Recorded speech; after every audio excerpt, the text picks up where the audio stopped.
Okay, ಇವತ್ತಿನ ದಿವಸ ಬೆಂಗಳೂರು ಗ್ರಾಮಾಂತರ ಜಿಲ್ಲೆಯ ದೊಡ್ಡಬಳ್ಳಾಪುರ ಕೇಂದ್ರ ಸ್ಥಾನದಲ್ಲಿರ್ತಕ್ಕಂಥ ತಾಯಿ ಮಗು ಆಸ್ಪತ್ರೆಗೆ ನಾವು ಮತ್ತು ನಮ್ಮ ಶೇಖರಗೌಡ ರಾಮತ್ನವರು ಭೇಟಿ ಕೊಟ್ಟಿದ್ವಿ.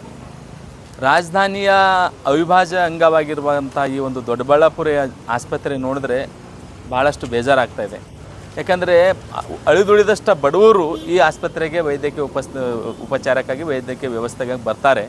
ಆದರೆ ಇದು ಈ ತಾಯಿ ಮಗು ಆಸ್ಪತ್ರೆ ಇಲ್ಲಿಯವರೆಗೆ ಬರೀ ಅದು ಮೇಲ್ದರ್ಜೆಗೆ ಏರಿದೆ ಅಂತಕ್ಕಂಥ ದಾಖಲೆಯಲ್ಲಿ ಆಗಿದೆ ವಿನಃ ಇಲ್ಲಿ ಯಾವುದು ಭೌತಿಕವಾದಂಥ ಲಕ್ಷಣಗಳು ಕಾಣಿಸಿಲ್ಲ. ಅದು ಮೇಲ್ದರ್ಜೆಗೆ ಏರಿಸಿಲ್ಲ.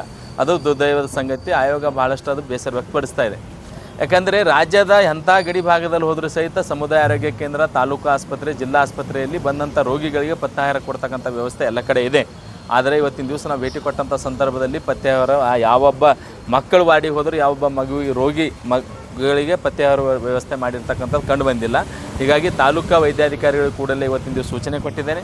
ಮಧ್ಯಾಹ್ನದ ಪಥ್ಯಾಹಾರ ಮಕ್ಕಳಿಗೆ ಕೊಟ್ಟು ವರದಿಯೊಂದಿಗೆ ಜಿಲ್ಲಾಧಿಕಾರಿಗಳ ಕಚೇರಿ ಸಭೆಗೆ ತಾವು ಬರಬೇಕಂತಕ್ಕಂಥ ಸೂಚನೆಯನ್ನು ಕೊಟ್ಟಿದ್ವಿ.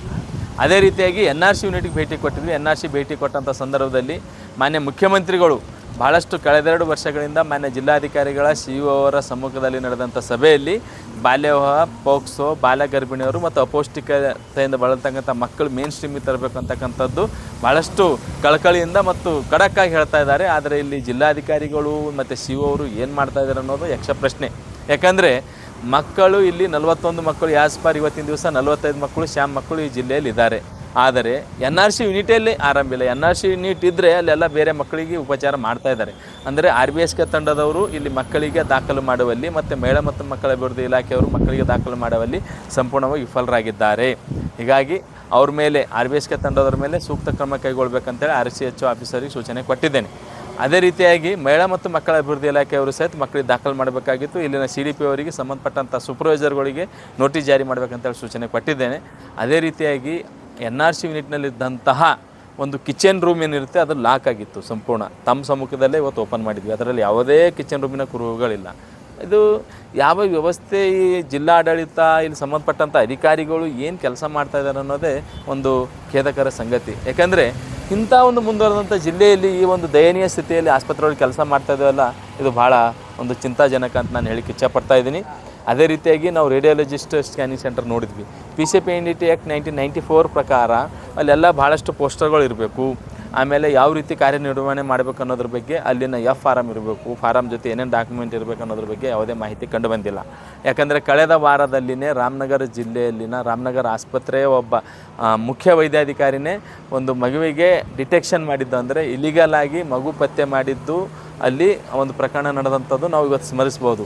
ಅಂದರೆ ಈ ಆಸ್ಪತ್ರೆಯಲ್ಲೂ ಸಹಿತ ಈ ಥರ ಇಲಿಗಲಾಗಿ ಡಿಟೆಕ್ಷನ್ ಮಾಡ್ತಕ್ಕಂಥದ್ದು, ಇಲಿಗಲಾಗಿ MTP ಮಾಡ್ತಕ್ಕಂಥದ್ದು ಗೌಪ್ಯ ಮಾಹಿತಿ ಆಯೋಗಕ್ಕೆ ಬಂದಿದೆ.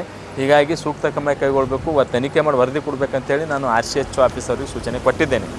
ಅದಾಗಿಯೂ ಸಹಿತ ಆಸ್ಪತ್ರೆಯಲ್ಲಿ ಒಂದು ಜಿಲ್ಲಾ ಕೇಂದ್ರನೇ ಅಂತ ಇವತ್ತಿದು ಕರಿಬೇಕು ದೊಡ್ಡಬಳ್ಳಾಪುರ. ಈ ದೊಡ್ಡಬಳ್ಳಾಪುರ ಜಿಲ್ಲಾ ಕೇಂದ್ರದಂಥ ವ್ಯವಸ್ಥೆಯನ್ನು ಕೂಡಲೇ ಸರಿಪಡಿಸುವ ಮೂಲಕ ಆಯೋಗಕ್ಕೆ ವರದಿ ಸಲ್ಲಿಸ್ತಕ್ಕಂಥ ಕೆಲಸ ಜಿಲ್ಲಾಡಳಿತ ಮಾಡಬೇಕು. ವಿಳಂಬ ನೀತಿ ಅನುಸರಿಸಿದರೆ ಆಯೋಗದಲ್ಲಿ ಸ್ವಯಂ ಪ್ರೇರಿತ ಪ್ರಕರಣ ದಾಖಲು ಮಾಡಿಕೊಂಡು ನಾವು ವಿಚಾರಣೆಗೆ ಒಳಪಡಿಸಬೇಕಾದಂಥದ್ದು ಅನಿವಾರ್ಯತೆ. ಭೇಟಿ ಕೊಟ್ಟಿದ್ವಿ. ಸಖಿ ಒನ್ ಸ್ಟಾಪ್ ಸೆಂಟರ್ ಭೇಟಿ ಕೊಟ್ಟಂಥ ಸಂದರ್ಭದಲ್ಲಿ ಸಖಿ ಒನ್ ಸ್ಟಾಪ್ ಸೆಂಟರ್ನಲ್ಲಿಯೇ ಒಂದು ಕೂಸಿನ ಮನೆ ಅಂತೇಳಿ ಮಾಡಿದ್ದಾರೆ ಪುಣ್ಯಾತ್ಮ. ಸಖಿ ಒನ್ ಸ್ಟಾಪ್ ಸೆಂಟರ್ ಕಲ್ಪನೆ ಅಲ್ಲಿ ಬರ್ತಕ್ಕಂಥ ಸಂತ್ರಸ್ತರಿಗಾಗಿ ಪ್ರತ್ಯೇಕವಾದಂಥ ವ್ಯವಸ್ಥೆ ಇರಬೇಕು. ಆದರೆ ಅಲ್ಲಿ ಒಳಗೆ ಕೂಸಿನ ಮನೆ ಮಾಡಿದ್ದು ಅದು ದುರ್ದೈವದ ಸಂಗತಿ. ಹೀಗಾಗಿ ಸಂಬಂಧಪಟ್ಟಂಥ ಅಲ್ಲಿನ ಮಮಕ ಅಧಿಕಾರಿಗೂ ಹೇಳಿದ್ದೀನಿ, CDP ಅವರಿಗೂ ಹೇಳಿದ್ದೀನಿ, ಕೂಡಲೇ ಅಲ್ಲಿರ್ತಕ್ಕಂಥ ಕೂಸಿನ ಮನೆ ಬೇರೆ ಕಡೆ ಸ್ಥಳಾಂತರ ಮಾಡಬೇಕು. ಮಧ್ಯಾಹ್ನವರೆಗೆ ಸ್ಥಳಾಂತರ ಮಾಡಿಕೊಂಡು ವರದಿ ಕೊಡಬೇಕಂತಕ್ಕಂಥ ಸೂಚನೆ ಕೊಟ್ಟಿದ್ದೇನೆ. ಅದೇ ರೀತಿಯಾಗಿ ಮಹಿಳಾ ಪೊಲೀಸ್ ಠಾಣೆಗೆ ಇವತ್ತಿನ ದಿವಸ ಭೇಟಿ ಕೊಟ್ಟಿದ್ವಿ.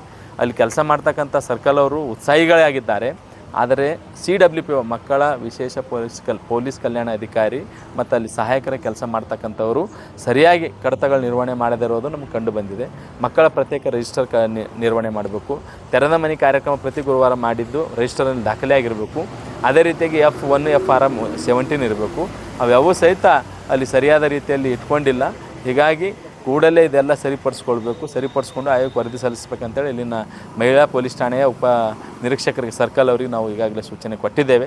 ಅದಾದ ನಂತರ ಇವತ್ತಿನ ದಿವಸ ಈ ಪ್ರಾಥಮಿಕ ಶಾಲೆ ಕೂಡೇಗೆಹಳ್ಳಿ ಶಾಲೆಯ ಪ್ರಾಥಮಿಕ ಶಾಲೆಗೆ ಈ ಭೇಟಿ ಕೊಟ್ಟಂಥ ಸಂದರ್ಭದಲ್ಲಿ 5-6 ಮಕ್ಕಳು ಪಾಪ ಮುಗ್ಧ ಮಕ್ಕಳು ಕಸ ಗುಡಿಸ್ತಾ ಇದ್ದಾರೆ. ಎಲ್ಲರೂ ಅವರೇ ಕಸ ಗುಡಿಸ್ತಾ ಇದ್ದಾರೆ. ಇದು ಆಯೋಗ ಭಾಳ ಗಂಭೀರವಾಗಿ ಪರಿಗಣಿಸಿದೆ. ಹೀಗಾಗಿ ಇಲ್ಲಿನ BO ಅವರಿಗೆ ನಾನು ಕೂಡಲೇ ಸೂಚನೆ ಕೊಟ್ಟಿದ್ದೇನೆ. ಆ ಸದರಿ ಎಚ್ ಎಮ್ ಮೇಲೆ ಸೂಕ್ತ ಕ್ರಮ ಕೈಗೊಂಡಂಥ ವರದಿಯೊಂದಿಗೆ ಸಭೆಗೆ 2:30 ಬರಬೇಕಂತಕ್ಕಂಥ ಸೂಚನೆ ಈಗಾಗಲೇ ನಾವು ಕೊಟ್ಟಿದ್ವಿ. ಅದೇ ರೀತಿಯಾಗಿ ಈ ರಾಜ್ಯಾದ್ಯಂತ ಎಲ್ಲ ಕಡೆ ಸುಮಾರು 20 ಜಿಲ್ಲೆಗಳಿಗೆ ಭೇಟಿ ಕೊಟ್ಟಂಥ ಸಂದರ್ಭದಲ್ಲಿ ಕಳಪೆ ಮಟ್ಟದ ಗುಣಮಟ್ಟದ ತೊಗರಿಬೇಳೆ ಸರಬರಾಜು ಮಾಡ್ತಾ ಇದ್ದಾರೆ. ಯಾಕೆ ಮಕ್ಕಳಿಗೆ ಸರ್ಕಾರಿ ಶಾಲೆಯಲ್ಲಿರ್ತಕ್ಕಂಥ ಮಕ್ಕಳಿಗೆ ಈ ಥರದ ಒಂದು ಕಳಪೆ ಗುಣಮಟ್ಟದ ತೊಗರಿಬೇಳೆ ಸರಬರಾಜು ಮಾಡ್ತಕ್ಕಂಥವ್ರಿಗೆ ಯಾಕೆ ಮಕ್ಕಳ ಬಗ್ಗೆ ಈ ಒಂದು ಮಮಕಾರ, ಈ ಒಂದು ಅವ್ರ ಬಗ್ಗೆ ಒಂದು ದಿವ್ಯ ನಿರ್ಲಕ್ಷ್ಯ ಎದ್ದು ಕಾಣಿಸ್ತಾ ಇದೆ. ಹೀಗಾಗಿ ಸಂಬಂಧಪಟ್ಟಂಥ ನಿರ್ದೇಶಕರು ಇದನ್ನು ಕೂಡಲೇ ಭಾಳ ವಿಷಯವನ್ನು ಗಂಭೀರವಾಗಿ ಪರಿಗಣಿಸಬೇಕು. ಕೂಡಲೇ ಕಳಪೆ ಮಟ್ಟದ ತೊಗರಿಬೇಳೆ ಸರಬರಾಜು ಮಾಡಿದ್ದನ್ನು ಕೂಡಲೇ ಬದಲಾಯಿಸಿ ಉತ್ತಮ ಗುಣಮಟ್ಟದ ತೊಗರಿಬೇಳೆ ಸರಬರಾಜು ಮಾಡುವ ಮೂಲಕ ಮಕ್ಕಳಿಗೆ ಪೌಷ್ಟಿಕಾಂಶದ ಆಹಾರ ಸರಬರಾಜು ಮಾಡಲಿಕ್ಕೆ ನಮ್ಮ ಪೋಷಣ ನಮ್ಮ ಬಿಸಿ ಊಟದ ನಿರ್ದೇಶಕರು ಕೂಡಲೇ ಕ್ರಮ ವಹಿಸಬೇಕಂತ ನಾನು ಹೇಳಿಕ್ಕೆ ಇಚ್ಛೆಪಡ್ತೀನಿ.